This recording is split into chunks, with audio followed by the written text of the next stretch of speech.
You might think you know Youngblood, but here are 12 facts you might not have known about Rob Liefeld's Extreme Team Supreme. Youngblood is the creation of Rob Liefeld, and made its debut in a backup story in 1987's Megaton Explosion #1 from Megaton Comics. The team would make their full-length debut in 1992's Youngblood #1, which was the first ever Image Comics publication, and was the highest-selling independent comic ever at the time of its release. The term Youngblood is a word or phrase that means young people or fresh, invigorating new ideas that has its origins in the 17th century. It's unclear what it has to do with Liefeld's government-sanctioned superhero team, other than him liking the word blood, I guess. The Youngblood that debuted in the ongoing series is a mix of characters that had appeared in Megaton Explosion and ideas that Liefeld had pitched to DC as a Teen Titans project. Notably, Archer character Shaft was based on Green Arrow's sidekick Speedy, and face-painted Vogue was meant to be an update of Teen Titan Harlequin, aka Joker's daughter. The breakout star of Youngblood was almost certainly Badrock, a teen in a giant rocky body. In his initial appearance, he is known as Bedrock, and his catchphrase is even Yabba Dabba Doom, but his name was quickly changed to Badrock under legal pressure to avoid confusion with the hometown of the Flintstones. Badrock received his own solo series and a spin-off team-up book called Badrock & Company, and also teamed up with Spider-Man, Wolverine, and Grifter. Other spin-offs of Youngblood include Team Youngblood, Brigade, Youngblood Strike File, Blood Strike, and Bloodpool. In 1993, Liefeld asked writer Kurt Busiek to pitch ideas for Youngblood stories. He sent in plots for a 4-issue story called Youngblood Year 1.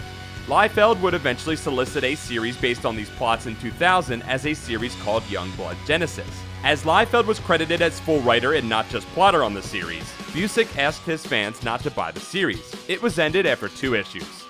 Perhaps the most notable relaunch of the series came in 1997, when writer Alan Moore and artist Steve Scroce spun a new take on the team out of a miniseries called Judgment Day. Despite strong reviews and plans for 12 issues, only 3 issues were ever published, and the 3rd issue was actually published in a separate book called Awesome Adventures. Mark Miller, the writer of Wanted and Kick-Ass, launched a new Youngblood series with Liefeld in 2003 called Bloodsport, which featured the team fighting zombie versions of Martin Luther King and Malcolm X, and receiving oral sex from Cyclops and Wolverine. Only 1 issue was published, though a bootleg version of a 2nd issue exists.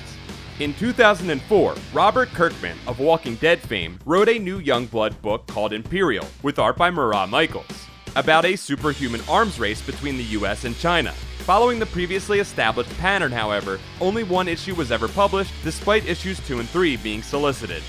Rob Liefeld released a book called Youngblood Maximum Edition in 2006, which was an attempt to create a definitive and more coherent version of the original Youngblood series by reassembling the pages with all new dialogue by writer Joe Casey.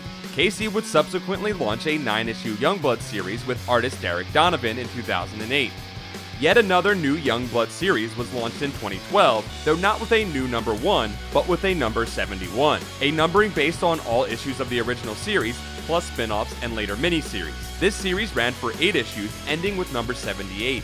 In 2016, Liefeld announced an all-new Youngblood series by writer Chad Bowers and artist Jim Toh, but as of this writing, the book has not yet been released.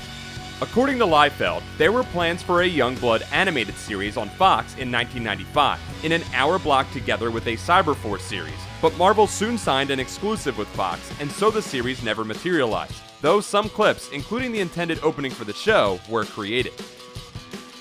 That's it for this episode of You Think You Know Comics. Don't forget to like this video, subscribe to Comics Alliance for more comics facts, and check out comicsalliance.com for more comics awesomeness.